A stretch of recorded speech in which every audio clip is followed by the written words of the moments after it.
अहमदाबाद में एक तरफ जीत की हैट्रिक लगाने वाली जीटी, तो उनके सामने होगी एक ऐसी टीम की चुनौती जो पहले 2 मैच में हारी जरूर थी, लेकिन फिर लगातार जीत के साथ डरा रही है सामने वाले राजस्थान।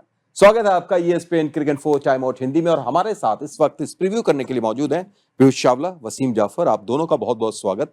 वसीम भाई, ये मुकाबला जो होगा जीटी वर्सेस आरआर, यहां पर अगर आप देखिए गुजरात को, तो ऐसा लग रहा है कि उनको सब कुछ, सारे जो बॉक्सेस हैं वो टिक होते चले जा रहे हैं बैक टू बैक जीत के साथ।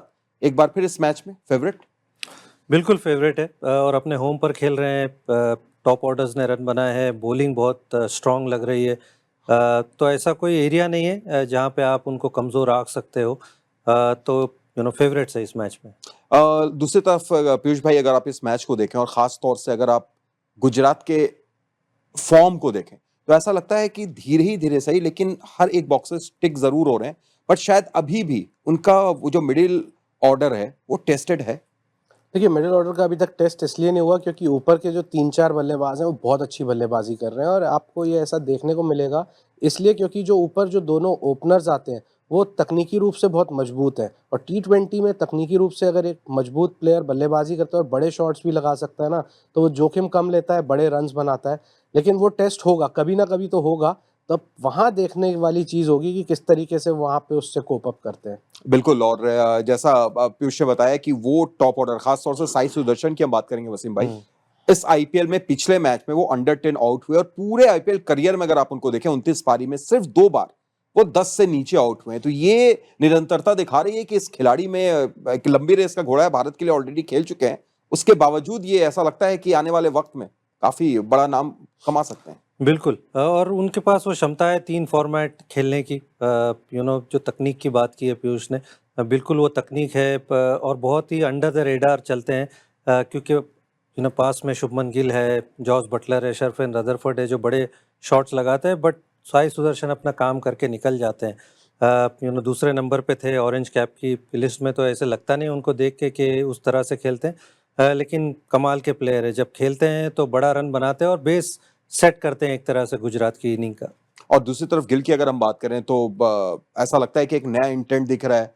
पहले थोड़ा सा समय लेते थे, इस बार आ रहे हैं और शुरू से ही तेज स्ट्राइक रेट से रन बना रहे हैं। ये नया वाला गिल। देखिए, टीम के हित में जो बेहतर हो आपको वो करना होता है, और हमने देखा है कि जो साई सुदर्शन है वो थोड़ा सा समय लेते हैं। अगर दोनों ही फिर ओपनर समय लेने लग जाएंगे तो फिर टीम के लिए परेशानी हो सकती है। तो यहाँ पे प्लानिंग हुई होगी कि भाई कौन समय लेगा और कौन वो बड़े शॉट्स लगाएगा, और being a senior partner Gill, उन्होंने वो जिम्मेदारी उठाई है और बहुत अच्छा दिख रहा है। पिछले मुकाबले में जैसा खेला, वहाँ पे कंडीशंस की डिमांड थी कि एक बंदे को एक छोर संभालना है और मैच लंबा लेके जाना है, और वो करके दिखाया। और दूसरी तरफ अगर जोफ्रा आर्चर को हम देखें, क्योंकि आपको थोड़ा सा होशियार रहना पड़ेगा वसीम भाई, जिस हिसाब से वो गेंदबाजी कर रहे हैं। पहले 2 मैच में एक दूसरे आर्चर को हमने देखा, और पिछले 2 मैच में एक अलग आर्चर को देखा जिस हिसाब से गेंदबाजी कर रहे हैं। तो नई गेंद से शुभमन उनके सामने, साई सुदर्शन, बटलर 3 पर आते हैं, तो वो भी ये एक अच्छी बैटल। बिल्कुल बढ़िया बैटल होगा, और जोफ्रा आर्चर पे अगेन बहुत डिपेंड होगी। राजस्थान के वो जो ऊपर के जो 4 बल्लेबाज है जो रन बना रहे हैं, उसमें से अगर वो शुरू में विकेटें निकाल कर देते हैं तो वो जो दूसरे बैट्समैन है नंबर 5 और 6 के, वो इतने टेस्ट नहीं हुए। और जोफ्रा आर्चर को इस तरह डालते हुए देखकर बड़ा अच्छा लग रहा है कि वो गति नज़र आ रही है, वो लय नज़र आ रही है, और राजस्थान वही होप करेगी कि वो उसी तरह से बॉलिंग करते रहे। राजस्थान की बात हुई है थोड़ी सी, अगर स्पिनर्स की हम बात करें, गुजरात की तरफ आए पीयूष, तो वहां पर 2 स्पिनर एक अलग अलग तरीके के दिख रहे हैं, और आप बेहतर बता पाएंगे।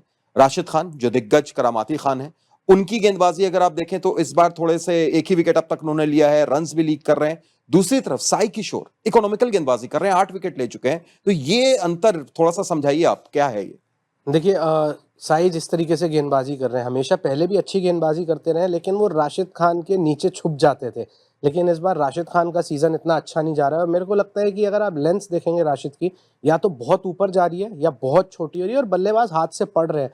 पहले ऐसा होता था हाथ से देखते नहीं थे, अब वहाँ पे उन्हें अंदाज़ा लग गया है, हो सकता है वसीम भाई यहाँ पे मेरे से एग्री करें, कि उनकी ज़्यादातर गेंदें अंदर चलती हैं, और अगर उसके साथ लेंथ नहीं पकड़ेंगे आप तो फिर तकलीफ होगी, और वैसा ही हो रहा है। बल्लेबाज उनको खेल के वो 4 ओवर निकालने के लिए नहीं देख रहे और उनके ऊपर वो अटैक कर रहे हैं। और हमने पहले भी देखा है, अगर आप राशिद खान के ऊपर अटैक करते हैं ना तो फिर वो थोड़ा सा शेल में चले जाते हैं, और ऐसा यहाँ पे दिख रहा है बहुत अच्छे से। और 1-2 मैच में नहीं, 4 मैच में ऐसा हो गया है अब। बिल्कुल, और लगातार ऐसा हो रहा है वसीम भाई। तो क्या इसकी एक वजह यह भी है कि जितनी भी फ्रेंचाइज क्रिकेट होती है राशिद, करीब करीब हर जगह नजर आ जाते हैं, तो बल्लेबाज उनको अब इतना ज्यादा खेलते हुए एक आदी हो गए हैं, कैसे क्या उनको टैकल बिल्कुल करें? बिल्कुल आदी हो गए। और इंटेंट के भी जो पीयूष ने कहा कि बल्लेबाज इस बार आपको रोकने के लिए नहीं देख रहे हैं, रन बनाने के लिए देख रहे हैं, तो वो कहीं ना कहीं प्रेशर डालता है। चाहे आप कितने ही बड़े गेंदबाज हो, लेकिन अगर बल्लेबाज आपके पीछे पड़ जाए तो आप खुद भी वो प्रेशर फील करते हो। और राशिद थोड़ा सा वो गति में भी कमी नज़र आई है, उनकी बैक इंजरी की वजह से वो लेंथ उतनी कंसिस्टेंट नहीं है। और जाहिर सी बात है, आप इतना खेल रहे हो तो बल्लेबाज आपको पढ़ भी लेता है। 6 में से 5 बार राजस्थान हार कर आ रही है जीटी से। तो इस बार अगर कुछ अलग करना होगा तो कौन वो बल्लेबाज हो सकते हैं जो पूरे तरीके से यशस्वी हों, या फिर जिस अंदाज में फॉर्म में दिखाई दे रहे हैं संजू हों? देखिए, इन दोनों पे बहुत कुछ निर्भर रहेगा, क्योंकि हमने देखा है जिस भी मुकाबले में पावर प्ले अच्छा गुजरा है बल्लेबाजी के तौर पे, तो वहाँ टीम ने अपर हैंड लिया है। और ये दोनों खिलाड़ी ऐसे हैं कि जो अच्छे बड़े शॉट्स खेलते हैं, और संजू तो टी20 में बहुत अच्छी फॉर्म से भी गुजर रहे हैं। तो इन दोनों पे बहुत कुछ निर्भर करेगा कि किस तरीके की शुरुआत देते हैं, क्योंकि मिडिल ऑर्डर फिर वहाँ पे ऐसा है कि वो उस नींव के ऊपर इमारत खड़ी कर सके, लेकिन शुरुआत देना बहुत ज़रूरी। तो प्रेडिक्शन वसीम भाई, पीयूष, वसीम भाई, मैं आप थोड़ा पहले आप। गुजरात की तरफ हूँ, क्योंकि अपने होम पर खेल रही है, टीम बहुत बड़ी ऐसे बैलेंस नज़र आ रही है, तो गुजरात मेरे लिए फेवरेट्स है। यानी छठी बार गुजरात जीत रही है 7वीं टक्कर में। पीयूष?